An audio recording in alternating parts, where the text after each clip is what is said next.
Let me ask you something. Sure, ask away.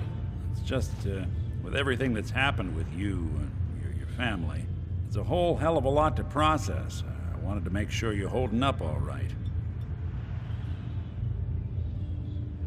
Yeah, I'm all right. Huh. You're a tougher nut than I thought. Tougher than I was. Took me a long damn time to get a feel for this place. Thank goodness I found Diamond City. It's got its flaws, sure, but it beats the hell out of anywhere else in the Commonwealth. Of course, when I took up there back when, people were just as scared of the Institute as they are now. Maybe more. The massacre of the CPG was still pretty fresh in people's minds at that point. Folks were still losing sleep over the broken mask. Plenty of people assumed I was just a saboteur, moving in to melt down the reactor or poison the drinking water. But at the time, they couldn't exactly turn me away. Broken mask?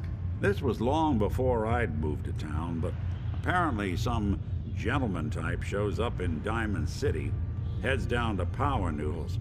Guess he didn't like the food because he pulled his pistol and opened fire on the folks enjoying theirs. When security finally put enough holes in him to drop him, they say he was full of servos and sprockets, just like yours truly. Seems he malfunctioned, went berserk. It was the first time people realized that synths had stopped looking like me and started looking like them. Considering what these folks went through, I felt real lucky they let me in the front gate at all. Why'd they let you in? Because I'd rescued the mayor's daughter. Gal of about 15. Pride and joy of the mayor back then. Man by the name of Henry Roberts. The young Miss Roberts decided she'd run off with some caravan hand she'd, known for an evening. Turns out the guy was part of a gang of kidnappers. I didn't even know who I was rescuing, just stumbled on a crying girl and 4 toughs. I took her home and the mayor dubbed me a hero, offered me a place in town. Lots of folks protested, said I was a spy, but he wouldn't have it. Taking up in the city was tricky at first, but I never tried to hide what I was, and people seemed to warm to that. You took down 4 guys by yourself? I didn't have to. Back then, synths were even more of an unknown quantity than they are today.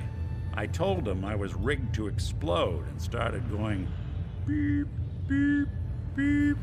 Hardest part of that rescue was keeping from laughing as they climbed over each other to get away.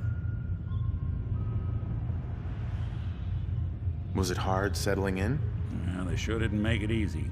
I started off doing the jobs no one else wanted. I got more banged up being Diamond City's handyman than I ever did living out in the ruins. But I guess folks never forgot I rescued the mayor's daughter, so they started coming to me when people went missing. Wife runs off with a new paramour and takes the rent money with her. Talk to the synth. An upset father decides moving him and the kids to Good Neighbor in the dead of night's not the worst damn idea since the bomb. Go get Nick. After a while, the jobs got so backed up, they didn't even ask me to do the handyman stuff anymore. Hell, I was so happy to do it, it was months before I started charging anyone. I never stopped being Nick the Synth, but it was Nick the Detective folks came to see. It was about then that things finally started feeling normal. It took me a long time to realize that home is where you make it. And with some time and effort, this place can be home for you, too. That's a long story, but I hope it helps. Want to get moving?